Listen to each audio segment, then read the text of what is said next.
ಮಾನವನ ಜೀವದ ಪಯಣದ ಜಾದು ನಮ್ಮದೊಂದು ವಿಚಾರ. ಒಂದು ಕಲೆಯಾಗಿ ಬೆಳೆಯಬೇಕಿದ್ರೆ ಅದರಲ್ಲಿ ನವರಸ ಇರಬೇಕು. ನವರಸದ ಬೇರೆ ಬೇರೆ ಆಯ್ಕೆಗಳನ್ನು ಜಾದುವಲ್ಲಿ ಮಾಡುವ ಪ್ರಯತ್ನ ನನ್ನದು ಕಳೆದ 35 ವರ್ಷದಲ್ಲಿ. ಮುಂದಿನ ಜಾದು ನವರಸಗಳಲ್ಲಿ ಒಂದು ಭೀಕರ ರಸವಾಗಿರುವಂತಹ ವಿಮರ್ಶದ ಮೇಲೆ ಆಧಾರಿತವಾಗಿರುವಂಥದ್ದು. ಒಂದು ಕ್ಷಣದ ವ್ಯತ್ಯಾಸ ನನ್ನ ಕನ್ನಡ ಕಲಾವಿದೆಯ ಪ್ರಾಣಕ್ಕೆ ಅಪಾಯ. ದಯವಿಟ್ಟು ನೋಡಿ, ನಿಮ್ಮ ರಂಜನೆಗೋಸ್ಕರ ಈ ವಯಸ್ಸಿ ಇದೀಗ ನಿಮ್ಮ ಸಮ್ಮುಖದಲ್ಲಿ ಭಯಾನಕ ಜಾದು.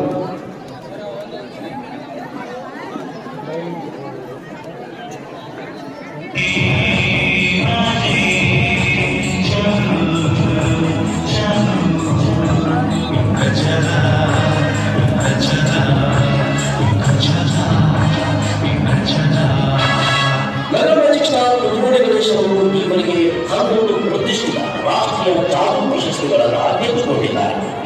ವಿಶ್ವದ ಅತ್ಯಂತ ಪ್ರಾಚೀನ ಜಾತಿಗೆ ಹೊಸ ರೂಪ ನೀಡಿದ ನೂರಾರು ಕಿಲೋಮೀಟರ್ ಜಾತಿಗೆ ಭಾರತ ಪ್ರಥಮ ಪ್ರತಿಷ್ಠಿತ ಇಂದ್ರಜಾಲ ಮೆಗಾ ಮ್ಯಾಜಿಕ್ ಪ್ರಶಸ್ತಿ, ಕಲ್ಕತ್ತಾ ಹುಡುಗಿಯರಲ್ಲಿ ಪ್ರದರ್ಶಿಸಲಾಗುವ ಜಾಗತಿಕವಾದ ನಾಟಕೀಯ ರೂಪಾಂತರಕ್ಕೆ ಟೇಬಲ್ ಶಾಪಿಂಗ್ ರಾಷ್ಟ್ರೀಯ ಜಾದು ಪ್ರಶಸ್ತಿ, ಬೌದ್ಧಿಕರ ಮಾಧ್ಯಮವಾಗಿರುವ ಹರಿಕತೆಯ ಜೊತೆ ಜಾದುವಿನ ತಂತ್ರಗಾರಿಕೆಯನ್ನು ಸೇರಿಸಿದ ಹರಿಕತೆ ಜಾತಿಗೆ ಬೆಸ್ಟ್ ಮ್ಯಾಜಿಕ್ ಎಂಟರ್ಟೈನರ್ ರಾಷ್ಟ್ರೀಯ ಪ್ರಶಸ್ತಿ, ಔಲೇಚರಿಕ ಬಗೆಗಳ ರಾಷ್ಟ್ರೀಯ ಕ್ಲೋಸರ್ ಜಾದು ಪ್ರಶಸ್ತಿ, ವಿಶ್ವ ಜಾದುವಿನಲ್ಲಿ ಪ್ರಪ್ರಥಮ ಬಾರಿಗೆ ಜಾದುವಿನ ಜೊತೆ ಜಾದುವನ್ನು ಸೇರಿಸಿದ ಹೆಗ್ಗಳಿಕೆಗೆ ಪಾತ್ರವಾದ ದಕ್ಷಿಣ ಕನ್ನಡ ಜಿಲ್ಲೆಯ ಉದಾಹರಣೆ ಪ್ರತಿಬಿಂಬಿಸುವ ತುಳುನಾಡು ಜಾದುವಿಗೆ ಭಾರತದ ಪ್ರಪ್ರಥಮ ಪ್ರತಿಷ್ಠಿತ ಇಲ್ಯೂಷನ್ ಜಾದು ಪ್ರಶಸ್ತಿ, ಜಾದು ರಂಗದಲ್ಲಿ ಸಾಧನೆಯನ್ನು ಪರಿಗಣಿಸಿ ಕರ್ನಾಟಕದ ಮಾಧ್ಯಮ ಮುಖ್ಯಮಂತ್ರಿಗಳಾಗಿದ್ದ ಶ್ರೀ ಎಸ್ ಎನ್ ಕೃಷ್ಣ ಅವರು ಕುದುರೋಳಿ ಗಣೇಶರಿಗೆ ಮೆಗಾ ಮ್ಯಾಜಿಕ್ ಸ್ಟಾರ್ ಬಿರುದು ಪ್ರದಾನ ಮಾಡಿದ್ದಾರೆ.